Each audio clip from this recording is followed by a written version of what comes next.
बाप्पा, मला तुझी फार आठवण येते रे. तू कधी येणार आमच्या घरी?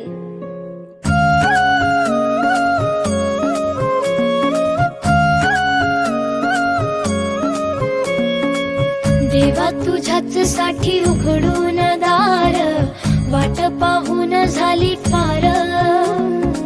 चिंता हरून देवा थकला असणार, दे माझ्या खांद्यावर भार. थोडा इथं टेकून जा, घास खाऊन माझ्या हातातला. गणराया गणराया